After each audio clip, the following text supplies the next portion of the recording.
الحمد لله رب العالمين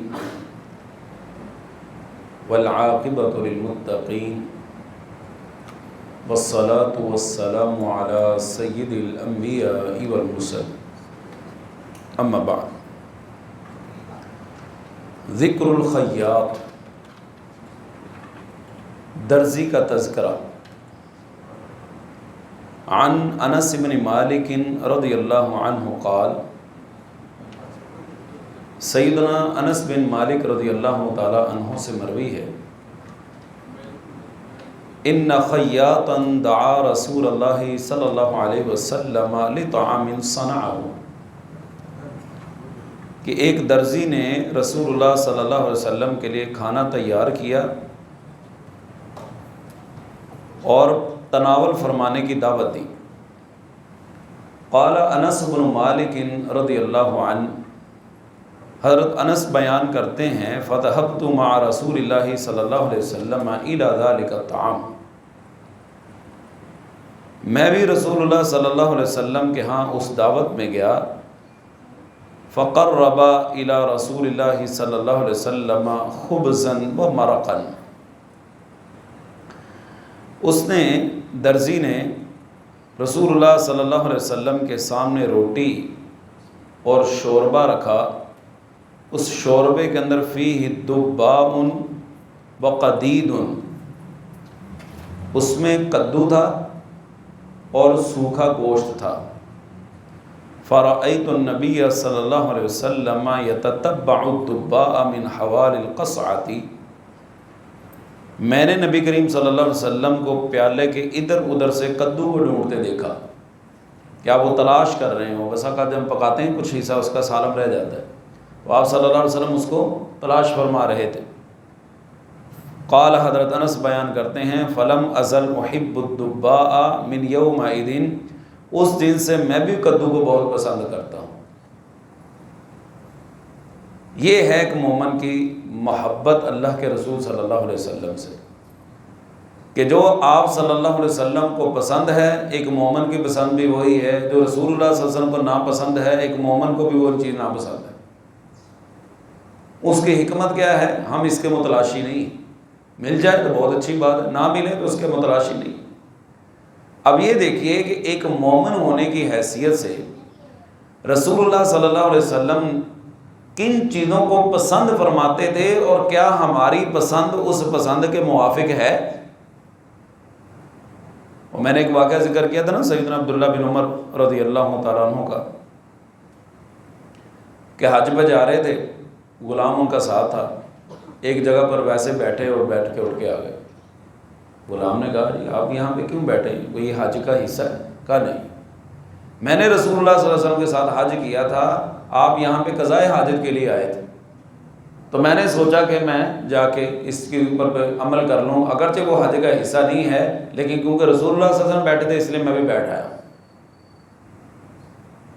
اور کدو جو سبزی ہے، جیسا کہ نیچے فوائد کے اندر بھی لکھا ہے کہ یہ بڑی عمدہ ترکاری ہے اور طبی لحاظ سے بھی بہت فائدہ مند ہے، بخار ہو، خفقان ہو، قبض اور بواسیر کے لیے مفید ہے، نیز مانع خشکی اور حرارت ہے، یعنی یہ جسم کو توانائی بخشتا ہے کدو۔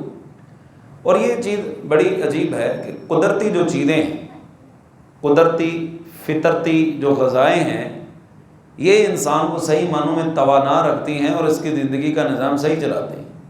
امام ابن القیم رحمہ اللہ کی کتاب ہے طب نبوی کے نام سے، اس کے اندر باقاعدہ ان چیزوں کو ذکر کیا گیا۔ آپ صلی اللہ علیہ وسلم جو کی روٹی تناول فرماتے تھے۔ ہمارے ایک دوست بھی ہیں، بھائی بھی ہیں، حکیم ہے، وہ ایک دن فرمانے لگے کہ گندم کی روٹی ایک ہو نا تو جو کی 10 روٹیاں بنتی ہیں۔ فیٹس اور شوگر گندم کے اندر اس قدر پائی جاتی ہے، جبکہ جو کے اندر یہ چیز نہیں۔ اور آپ اندازہ لگا لیں کہ رسول اللہ صلی اللہ علیہ وسلم جو کی روٹی کھاتے تھے، اور وہ ان کا یہ کہنا تھا جو حکیم صاحب تھے کہ اگر آج بھی لوگ اس چیز کے اوپر عمل کرنا شروع کر دیں نا، یہ شوگر کے مریضوں کے لیے بڑی زبردست ہے۔ جو کی روٹی ہے بڑی مشکل کھانی، بڑا عجیب سا، پنجابی میں ہمارے کہتے ہیں کسیلا سا اس کا ذائقہ ہے، کھانی بڑی مشکل ہے، لیکن اگر انسان کی روٹین بن جائے نا، وہ ہمارے حکیم صاحب میں ان سے پوچھا کہ آپ یہ تو کہہ رہے ہیں کہ جو کی روٹی کھانی چاہیے، آپ خود بھی کھاتے ہیں۔ کہنے لگے 8 سال ہو گئے گندم چھوڑی ہوئی، میں جو کی روٹی کھاتا ہوں، صبح ناشتے میں بھی شام میں۔ اچھا، ان سے میں نے کہا کہ آپ کا معمول کیا ہے کھانے پینے کا؟ کہنے لگے وہی جو اللہ کے رسول صلی اللہ علیہ وسلم کے ٹائمنگ تھا، یا تو مغرب سے پہلے کھانا کھا لیجیے یا مغرب کے بعد کھا لیں، اور اس کے بعد کم از کم 15 سے 16 گھنٹے فاسٹنگ ہونی چاہیے، بیچ میں وقفہ ہونا چاہیے۔ اگر بالفرض کوئی ایسی چیز کھانے کی ضرورت پڑی بھی جائے، بھوک لگ جائے، تو ایسی کھانی چاہیے جس کے اندر 0 کیلوریز ہو۔ سبزیاں، کچی سبزیاں، تر ہے، کھیرا ہے، یا دوسری کوئی چیزیں جو کچی کھائی جا سکتی ہیں وہ کھا لیں۔ اس سے ہوتا کیا ہے، انسان کا جسم بھی لیول رہتا ہے اور اس کی صحت بھی ٹھیک رہتی ہے۔ آپ کو ذرا موقع ملے نا، کتاب خریدیے بازار سے، طب نبوی کے نام سے، رسول اللہ صلی اللہ علیہ وسلم کن چیزوں کو زیادہ استعمال کرتے تھے۔ پھر آپ دیکھیے تربوز ہے نا، آج کل موسم ہے تربوز کا، بہت سارے لوگ یہ کہتے ہیں جی ہم سے تربوز ہضم نہیں ہوتا۔ رسول اللہ صلی اللہ علیہ وسلم کا فرمان ہے کہ تربوز کو کھجور کے ساتھ ملا کے کھاؤ۔ ایک آدمی مجھے کہنے لگا کہ مجھے تربوز موافق نہیں آتا، میں نے کہا یہ طریقہ کار اختیار کے دیکھو، نبی علیہ الصلوۃ والسلام نے فرمایا، اس نے وہ اختیار کیا، کہتے ہیں موافق آنا شروع ہو گیا۔ پھر آپ صلی اللہ علیہ وسلم جو استعمال کی چیزیں تھیں کھانے پینے میں، آپ ذرا ان کا مشاہدہ کیجیے، اور آج کے دور میں آپ کسی بھی ڈاکٹر کے پاس چلے جائیں، وہ یہی کہتا ہے کہ یہ چیزیں آپ کے لیے پرفیکٹ ہیں۔ اس کے مقابلے میں وہ چیزیں جو ہم نے اپنے طور پر تیار کی ہیں، فاسٹ فوڈ ہے، شوارمے ہیں، پیزے ہیں، یا جو بھی چیزیں ہیں، آپ دیکھیے کہ ان کو کھانے والے کس حالت کے اندر ہیں۔ میری والدہ نے ایک مرتبہ ایک ڈسپینسری پہ اپنا چیک اپ کروانے کے لیے گئی، تو وہاں پہ ایک خاتون تھی، اس کا جسم بڑا بھاری بھرکم تھا۔ والدہ کہنے لگی اتنا وجود بھاری ہے آپ کا؟ کہنے لگی میں اٹلی سے آئی ہوں، چھٹیوں پہ آئی ہوں، اور وہاں پہ اٹالین پیزا بڑا مشہور ہے، صبح دوپہر میں بھی صبح بھی شام بھی پیزا ہی چلتا ہے۔ نتیجہ کیا ہے، پیزا کھا کھا کے طبیعت کا یہ حال ہو گیا۔ تو جو قدرتی چیزیں ہیں جس کے اندر شیخ ہمارے شیخ ارشاد القصری صاحب نا حافظ اللہ، وہ گڑھے کا پانی پیتے ہیں، مٹی کا جو گڑھا ہوتا ہے نا، اس کا پانی پیتے ہیں۔ آپ ذرا کسی دن تجربہ کر کے دیکھیں، آپ گڑھے کا پانی پی کے دیکھیں، وہ نارمل رینج کا ٹھنڈا بھی ہوتا ہے اور صحت کے لیے بھی موافق ہوتا ہے۔ حضرت مفتی صاحب حافظ اللہ فرمایا کرتے ہیں کہ جو مٹی سے بنی ہوئی چیزیں ہیں نا، یہ کیا اسے بولتے ہیں جی ہماری زبان میں، کیالی بولتے ہیں اسے، پتہ نہیں کیا بولتے ہیں، مٹی کے برتنوں میں کھانے کہتے ہیں کہ انسان کا جسم بھی مٹی سے بنا ہے، تو مٹی کے ساتھ اس کی موافقت ہے۔ روغن والے برتن نہیں، جو عام طور پر ہم روغن بہت بات تو پھر وہی آ گئی، لیکن عام طور پر جو مٹی کو ہمارے گھروں میں کسی دور میں استعمال ہوتے تھے، آج بھی آپ استعمال کرنا شروع کر دیں، آپ کی صحت جو ہے وہ بالکل ٹھیک ہو جائے گی۔ ہمارے پروفیسر عبدالغفار صاحب جو یہاں پہ اکثر تشریف لایا کرتے ہیں، وہ ایک دن بتانے لگے کہ اونٹنی کا دودھ جن لوگوں کے ڈائلائسس ہوتے ہیں ان کے لیے بڑا بہترین ہے، ان کے بعد یہ بڑا شفائی آپ ہے۔ یعنی اب یہ دیکھیے وہ چیزیں جو رسول اللہ صلی اللہ علیہ وسلم استعمال کرتے تھے، آج کے دور میں اتنے سال گزر چکے، اور وہ کس قدر پاورفل ہیں اور کس قدر انسان کی زندگی کو پر اثر انداز ہونے والی ہیں۔ لیکن یہ جو چمکتی چیزیں ہیں نا، اور چند لمحوں کے اندر تیار ہونے والی، اور وہ ہمارے سامنے آ کے ہمارے دل کو جی کو للچاتی ہیں، نتیجہ کیا ہے، ہر بندہ اپنی صحت کا رونا لے کے بیٹھا ہوا ہے، میری صحت ٹھیک نہیں ہے۔ تھوڑا سا 2-4 دن تجربہ کر کے دیکھ لیں، اگر طبیعت کے موافق ہو تو پھر اس کو جاری کر لیں۔ ہے بڑا مشکل، منہ باندھنا بڑا مشکل ہے، لیکن اگر انسان اپنے آپ کو کنٹرول کر لے۔ پھر آپ دیکھیے کہ ہمارے کھانے کی روٹین عام طور پر 10 بجے 11 بجے، باتوں میں سے باتیں نکل رہی ہیں۔ ہمارے ایک دوست ہیں، وہ کہنا کہ اسلام آباد میں ایک ڈاکٹر صاحب سے ملاقات ہوئی، وہ کہنے لگے کہ جب انسان کھانا کھانے کے لیے کھانے کی ٹیبل پر یا اس کے سامنے کھانا آتا ہے نا، اب اس کی جب توجہ کھانے کے اندر ہوتی ہے، یہاں پر اللہ تعالیٰ نے کچھ سینسر لگائے ہوئے ہیں، یہ کمانڈ دیتے ہیں معدے کو کہ بھائی کچھ آنے لگا ہے، اور وہ چیزیں جو ہضم کرنے والی ہیں انسان کی غذا کو، وہ ایکٹیو ہو جاتی ہیں۔ نتیجہ وہ انسان جو توجہ سے کھانا کھاتا ہے، ساری توجہ اس کے اندر، اس کے کھانے کے اندر ہوتی ہے، اس کا کھانا ہضم ہو جاتا ہے۔ اس آدمی کے مقابلے میں جو کھانا کھاتے موبائل استعمال کر رہا ہے، ٹی وی دیکھ رہا ہے، وہ کیونکہ کمانڈ نہیں گئی، لہذا وہ چیز ہضم کرنے والے جو مادے ہیں وہ ایکٹیو ہی نہیں ہوتے، یہ کھانا ہضم ہی نہیں ہوتا۔ پھر 10-11 بجے 12 بجے روٹی کھانے والا 1 بجے جب بستر پر لیٹے گا، روٹی تو ابھی اس کے ہضم ہی نہیں، معدے کے اندر ویسے موجود ہے، پھر اس سے سستی بھی بہت زیادہ پڑتی ہے۔ ہمارے شادی بیاہ کے پروگراموں میں بھی یہی کچھ ہوتا ہے، ہم کھانا بہت زیادہ لیٹ کھاتے ہیں۔ بلکہ میں حیران ہوا سر کہ جدوں فجر ٹائم نکلی تھا نماز پڑھنے واسطے 3:30 بجے گھر سے نکلے، اب دیکھیں کہ اذانیں شروع ہو گئی ہیں 3:30 بجے، 3:30 بجے نظر آ رہا ہے نوجوان بیٹھے اس وقت میں شوارمے کھا رہے ہیں، وہ کہ اس کے دن کا آغاز کس خوراک کے ذریعے ہو رہا ہے، اور پھر اس وقت میں اس کے ساتھ وہ کولڈ ڈرنک بھی لے رہا ہے، اس وقت میں وہ اس طرح کی چیزیں لے رہا ہے۔ صحت کا کباڑا نہ ہو تو پھر کیا ہو۔ باہر کیف بات چلی تھی کدو سے، کدو شریف لوگ اس کو کہتے ہیں، مگر اس میں حدیث میں تو شریف کا کوئی لفظ نہیں ہے، کوئی مسئلہ نہیں، کدو کا نام بھی اکیلا بھی لیا جا سکتا ہے۔ رسول اللہ صلی اللہ علیہ وسلم کو بڑی پسند تھی کھجوریں، آپ صلی اللہ علیہ وسلم استعمال فرمایا کرتے تھے۔ اور پھر یہ آپ دیکھیے کہ رسول اللہ صلی اللہ علیہ وسلم ایک کھجور کھا کر بھی سارا دن گزار لیتے ہیں۔ ہم 10-15 کھانے کے بعد بھی کہتے ہیں چلے اٹھا لے کھانا بھی تو لے آئیں، یعنی اتنی ساری کھجوریں کھانے کے باوجود بھی پیٹ نہیں بھرتا۔ رسول اللہ صلی اللہ علیہ وسلم ایک کھجور کھا کے روزہ رکھ لیتے ہیں، ایک کھجور کھا کے روزہ افطار کر لیتے ہیں۔ وہ کہ محسوس سے ہوتا ہے کہ ہم یہ چیزیں چسکے کے طور پر استعمال کرتے ہیں۔ پھر پھل ہے، پھل یہ بھی پیٹ بھرنے کے لیے، آپ کسی آدمی کا کہیں یار یہ آپ کسی بندے کے کھانے کی ٹیبل میں نا اس پہ فروٹ رکھ دیں، کہیں یار فروٹ ہی رکھ دیا روٹی کہاں ہے، یار یہ پیٹ بھرنے کے لیے، پتہ ہے یار یہ تو چسکے کے لیے، کیا ہو گیا؟ یعنی سیب ہے، کیلا ہے، یا جتنے بھی موسم کے پھل ہیں، یہ کھانے سے آخر بھوک تو مٹتی ہوگی نا، لیکن نہیں مٹتی۔ ہم نے اپنے ذہن کو سیٹ کر لیا کہ یہ بطور خوراک نہیں ہے، بطور چسکا ہے، حالانکہ اللہ تعالیٰ نے پوری غذا رکھی۔ اور دودھ بھی بہت مکمل غذا ہے، 1 گلاس دودھ کا پی کے آپ ساری رات گزاریں، طبیعت بڑی بہترین گزرے گی، لیکن یہ بھی ہم چسکے کے طور پہ استعمال کرتے ہیں۔ اور اس کے بھی آگے یہ ہے کہ ہم دودھ سوڈے پیتے ہیں، پتہ نہیں کیا کچھ کر جاتے ہیں۔ رسول اللہ صلی اللہ علیہ وسلم فرماتے ہیں کہ معراج کی رات مجھے 2 مشروب پیش کیے گئے، ایک شراب، دوسرا دودھ۔ میں نے دودھ کو منتخب کیا تو مجھے کہا گیا کہ آپ نے فطرت کو منتخب کیا ہے، اگر آپ شراب کو منتخب کرتے تو آپ کی امت گمراہ ہو جاتی۔ گو کہ دودھ بھی مکمل غذا ہے، کبھی اس کا بھی تجربہ کر کے دیکھ لیں، سارا دن دودھ کے اوپر گزار کے دیکھیں۔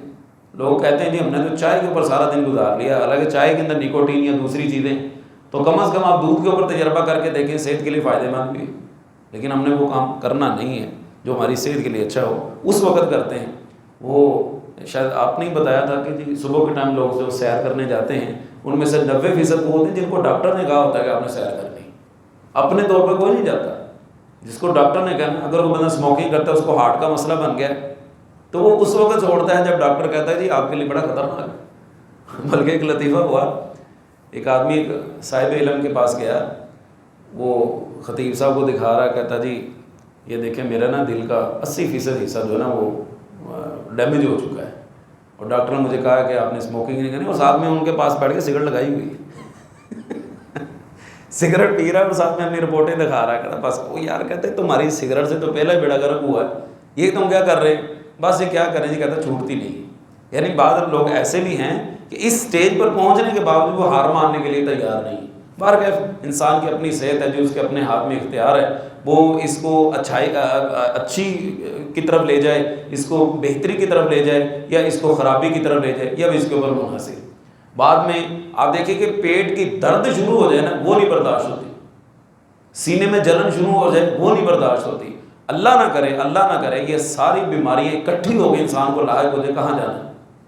اور پھر یک مشت سارا کچھ ہی بند ہو جائے، ڈاکٹر کہے یہ بھی نہیں کھانا، یہ بھی نہیں کھانا، یہ بھی نہیں، اس سے بہتر نہیں ہے انسان احتیاط کر لے۔ بعد میں جو اپنے پر پابندیاں لگانی ہیں تو پہلے اپنے حساب سے لگا لے کہ مجھے یہ چیزیں موافق نہیں ہیں، میری یہ صحت کے ساتھ اس کی موافقت نہیں ہے، ان سے پرہیز کر لے۔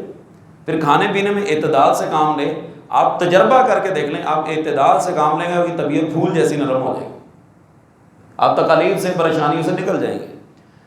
بہرکیف رسول اللہ صلی اللہ علیہ وسلم کی ایک درزی نے دعوت کی ہے جی، ایک درزی کی بھی کیا محبت ہے، وہ رسول اللہ صلی اللہ علیہ وسلم کو دعوت پہ بلا رہا ہے، اور اور پھر جو کچھ اس کے پاس میسر ہے اس نے لا کے اللہ کے رسول صلی اللہ علیہ وسلم کے سامنے رکھ دیا، اور اپنی طرف سے کوشش یہ کی کہ بہتر سے بہتر دعوت، اور بہتر تھی سوکھا گوشت تھا، ساتھ میں کدو تھا، شوربہ بنایا ہوا تھا، کس طرح کی سمپل سی دعوت ہے جی، اور رسول اللہ صلی اللہ علیہ وسلم کھانا تناول فرما رہے ہیں، آپ کو کوئی کھجوروں کی دعوت دیتا ہے آپ اس کو بھی قبول فرما لیتے ہیں، حتیٰ کہ بخاری شریف میں روایت ہے آپ نے فرمایا اگر کوئی بندہ بکری کے کھور، پائے نہیں، پائے کے نیچے جو کھور لگے ہوتے ہیں اس کی بھی دعوت میں مجھے بلائے تو میں اس پہ بھی جاؤں، حالانکہ عام طور پر وہ پکائے نہیں جاتے، لیکن آپ نے اشارہ اس چیز کی طرف کیا ہے کہ ہلکی سی ہلکی چیز بھی کوئی مجھے پکا کے کھلائے گا تو میں کھانے کے لیے تیار ہوں۔ ہمیں جب کوئی دعوت دیتا ہے نا تو ہمارا مائنڈ سیٹ پہلے سیٹ ہونا شروع ہو جاتا ہے کہ یہاں پہ جانا ہے، یہ ہمیں میسر آنا ہے، اور اگر اس کے الٹ ہو جائے تو ہم پھر جس چیز کا اظہار کرتے ہیں وہ یہاں پہ قابل ذکر نہیں ہے۔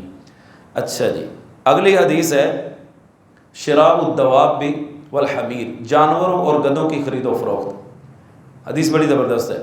عن جابر بن عبد اللہ رضی اللہ عنہما قال کنت مع النبی صلی اللہ علیہ وسلم فی غزات۔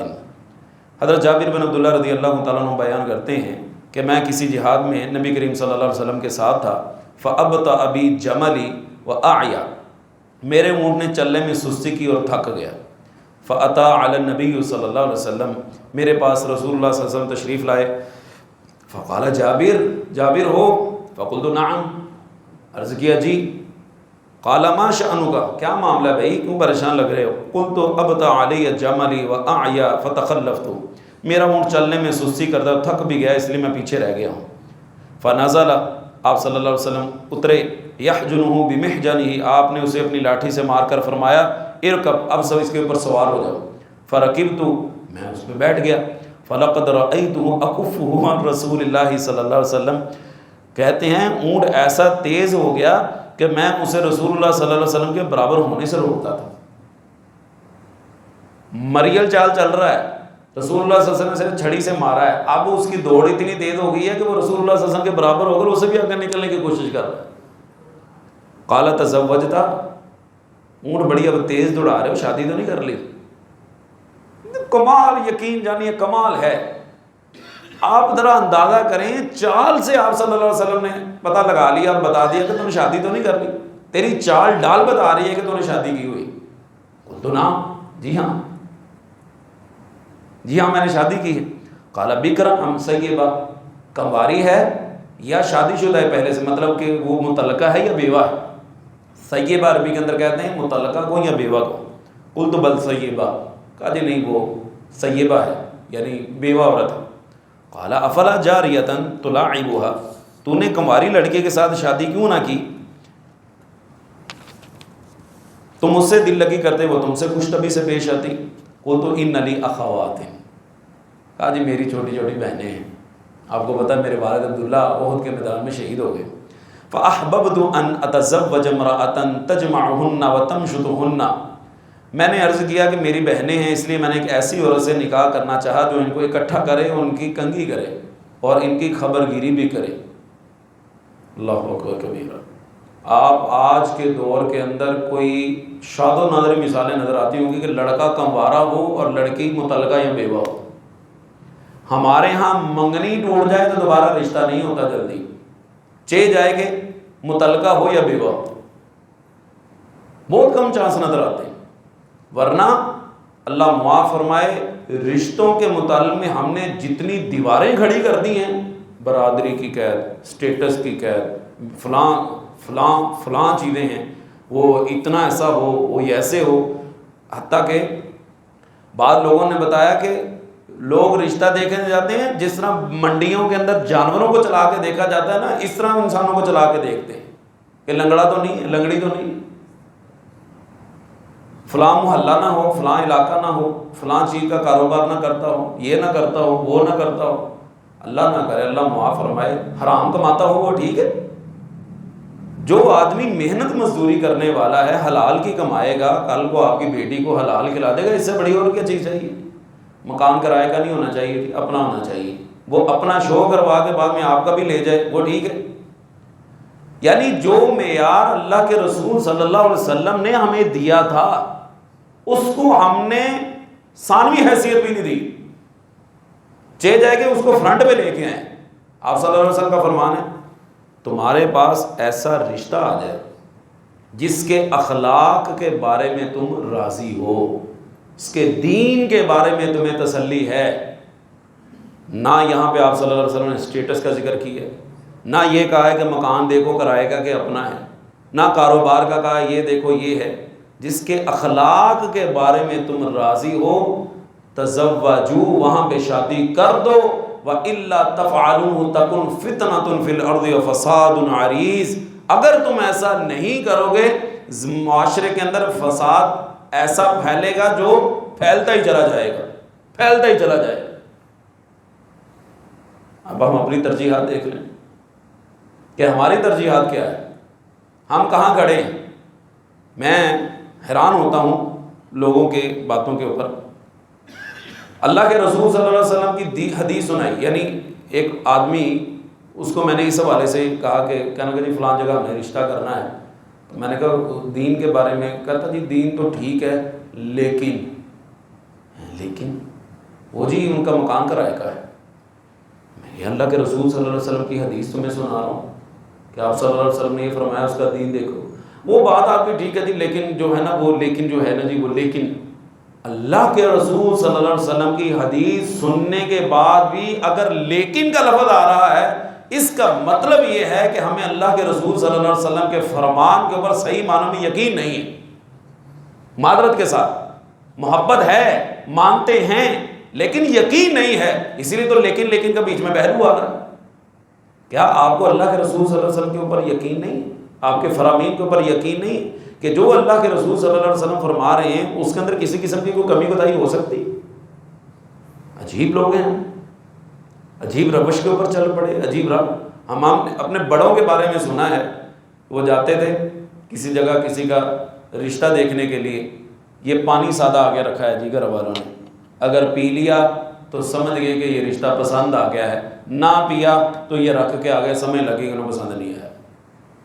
یہاں پہ ٹیبل سجایا جاتا ہے، ڈشیں مختلف قسم کی سجائی جاتی ہیں، کھا پی کے دو تین چار گھروں میں سے ایک دن میں آج کے لیے رکشا کروایا، ادھر گئے وہاں سے فارغ، اگلے گھر میں وہاں سے فارغ، 5 گھر بھگتا کے کھا پی کے شام کو تو سمجھ نہیں آئی۔ کیا ہماری بیٹیاں نہیں ہیں؟ ہم نے کل کو اپنی بیٹیاں اللہ نے دینی ہیں، بہنیں، ان کی شادیاں نہیں کرنی۔ ہمارے پنجابی میں کہتے ہیں ہتھاں دیاں دیتیاں منہ نہ کھولنی پیندیاں، بس اگر وہ بھی نہیں کھولتی۔ اس قدر تکلفات، اس قدر شرائط، اس قدر رکاوٹیں، اس قدر دیواریں ہم نے کھڑی کر دی۔ جو کام انتہائی آسان تھا، آسان ترین تھا، اس کو مشکل تر نہیں مشکل ترین بنا دیا گیا۔ تو اگر نوجوان نسل بے رحمی کا شکار ہو گئی تو اس کا وبال کس کے ساتھ پر ہے؟ اور یہاں پر میں ایک اور بات عرض کروں، ڈاکٹر عدنان نیازی ہیں، وہ کہتے ہیں کہ رشتوں کے معاملات کے اندر مردوں کو آگے ہونا چاہیے۔ ہم نے سارا اٹھا کے کن کے ہاتھوں میں دیا ہوا ہے؟ خواتین کے ہاتھ میں۔ اللہ تعالیٰ نے مرد کو نگران بنایا ہے اور اس کو ایک درجہ بلند کیا ہے، صلاحیت دی ہے، جو فہم و فراست اللہ نے مرد کو دی وہ عورت کے پاس نہیں ہے۔ مرد آگے ہو کے اس معاملے میں دیکھے اور اس سارے جو معاملے کو ہینڈل کرے، جو نتیجہ اور جو اس سے نکات وہ اخذ کر سکتا ہے وہ عورت نہیں کر سکتی۔ خواتین تو پتہ نہیں کیا کیا چیزیں نوٹ کرنا شروع کر دیتی۔ ایک فیملی کے بارے میں مجھے پتہ چلا، بات لمبی نہ ہو جائے کہیں، رشتہ دیکھنے گئے، کسی نے پوچھا ہاں جی بتائیں کیسا رہا سلسلہ؟ لڑکا بھی ٹھیک ہے اور گھر بار بھی ٹھیک ہے، کام بھی ٹھیک ہے، ان کے گھر میں صفائی ستھرائی نہیں تھی، ہم نے رشتہ کرنا۔ لڑکے کی نہ ماں ہے نہ باپ ہے، تو وہ صفائی کیسے کرے گھر کی؟ یہ کام تو خواتین کے ہے نا صفائی کرنے کے۔ یہ اندازہ کریں کہ کس بنیاد کے اوپر رشتہ ریجیکٹ ہو رہا ہے۔ لڑکا نمازی ہے، ہاں جی نمازی ہے، پتہ کیا ہے جی پتہ کیا ہے، کاروبار اپنا حلال کا رزق کما رہا ہے جی حلال کما رہا ہے، گھر اپنا ہے جی اپنا ہے، محلے میں ان کی شہادت ملی ہاں جی ملی ہے، اچھے لوگ ہیں، تو بس اس صفائی کے اوپر بس یہ ہمارا دل نہیں مانتا۔ باہر کیا بڑی عجیب قسم کی صورتحال ہے۔ آپ صلی اللہ علیہ وسلم نے فرمایا اما انک قادم فاذا قدمت فالقیس القیسا، آپ نے فرمایا اچھا تم جا رہے ہو، جب اپنے گھر پہنچو تو عقل و احتیاط سے کام لینا۔ پھر فرمایا تبیع جملک، اپنا اونٹ بیچتے ہو؟ قلت نعم، ہاں جی میں بیچتا ہوں جی۔ فاشتراه منی بأوقیۃ، آپ نے ایک اوقیہ کے عوض، یہ چاندی کا وزن ہے، مجھ سے اونٹ خرید لیا۔ ثم قدم رسول اللہ صلی اللہ علیہ وسلم قبلی، رسول اللہ صلی اللہ علیہ وسلم مجھ سے پہلے مدینہ طیبہ میں پہنچے۔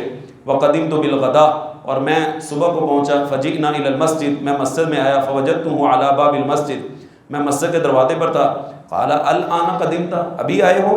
قلت نعم، عرض کیا جی ہاں۔ قال فدع جملک، اپنا اونٹ یہاں پہ چھوڑ دو، وادخل، مسجد میں جاؤ، فصلی رکعتین، جا کے 2 رکعتیں نماز پڑھو۔ سبحان اللہ، کیسی نیکیوں کی طرف رغبت دلائی جا رہی ہے۔ فدخلت فصلیت، میں آیا، میں نے 2 رکعتیں نماز پڑھی۔ فامر بلال، آپ نے حضرت بلال کو حکم دیا ان یزن لی اوقیۃ، کہ وہ میرے لیے ایک اوقیہ کا وزن کر کے مجھے دے دیں۔ فانطلقت حتی ولیت، میں چلا، میں نے پیٹھ پھیری۔ فقال ادعوا لی جابر، میرے لیے جابر کو بلاؤ۔ فقلت الآن یرد علی الجمل، لگتا ہے اللہ کے رسول مجھے اونٹ واپس کرنے لگے، انہوں نے پیسے مجھ سے لے لینے اور انہوں نے مجھے واپس کر دینا۔ ولم یکن شیء ابغض الی منہ، اور مجھے یہ بات بہت ناپسند تھی کہ اللہ کے رسول مجھے اونٹ واپس کر دیں۔ قال خذ جملک ولک ثمنہ، آپ نے فرمایا اونٹ بھی لے لو، اس کی قیمت بھی لے لو۔ کیوں؟ نئی نئی شادی ہوئی ہے، بہنیں چھوٹی چھوٹی ہیں، اونٹ اس نے مجھے بیچ دیا ہے، تو یہ گھر کا نظام کیسے چلائے گا؟ یہ ہے مدد کرنے کا طریقہ۔ سیکھیے، دیکھیے، سنیے اور سمجھیے۔ یہ ہے عزت نفس مجروح بھی نہیں ہوئی اور آپ نے تعاون بھی کر دیا۔ یہ ہے طریقہ کار۔ کیا ہم ایسا کرتے ہیں؟ فبیہا اب نعیمت، بہت اچھی بات اگر یہ طریقہ کار ہے۔ کیا ہم کسی کی تذلیل تو نہیں کرتے؟ جگہ جگہ اس مدد کا تذکرہ تو نہیں کرتے؟ اگر ایسا کر رہے ہیں تو یہ رسول اللہ صلی اللہ علیہ وسلم کا طریقہ نہیں ہے۔ دیکھیں نا، آپ نے کاروبار کیا، اونٹ خرید لیا، پیسے بھی دے دیے، اس کے بعد آپ نے کہا یہ اونٹ میری طرف سے ہدیہ ہے۔ کہ جابر کی نئی نئی شادی ہوئی ہے، گھر کے اخراجات ہوں گے، معاملات ہوں گے، پتہ نہیں سلسلہ چلتا بھی ہے کہ نہیں، چلو یہ لے لو۔ یہ ہے ایک دوسرے کی مدد کرنے کا طریقہ، یہ ہے تعاون کرنے کا طریقہ اور سلیقہ جو رسول اللہ صلی اللہ علیہ وسلم کی سنت سے ہمیں ملتا ہے۔ بہرکیف فی نفسی، اس معاشرے کے اندر جن جن قباحتوں کا ہمیں سامنا کرنا پڑ رہا ہے وہ آپ کے سامنے، ان میں سے یہ بھی ہے کہ ایک دوسرے کی جو مدد کی جاتی ہے اس کا طریقہ کار کیا ہے۔ الامان والحفیظ، دیکھیں اگر آج کسی کے اوپر مشکل حالات ہیں، کل یہ وقت میرے اوپر بھی آ سکتا ہے۔ استاد جی شیخ یونس بٹ صاحب رحمہ اللہ فرمایا کرتے تھے کہ آپ اس صورتحال میں جب آپ کے پاس کوئی آتا ہے تو اپنے آپ کو سامنے رکھیں کہ اگر میرے ساتھ یہ معاملہ ہو جائے تو جو سلوک میں اس کے ساتھ کر رہا ہوں کیا میں یہ برداشت کر پاؤں گا؟ اگر تو وہ طریقہ آپ برداشت کر سکتے ہیں تو اس کے ساتھ وہ معاملہ کر لیں۔ اللہ تعالی ہمارے حال پہ رحم فرمائے اور اللہ تعالی دین کی صحیح سمجھ عطا فرمائے۔ وآخر دعوانا الحمدللہ رب العالمین۔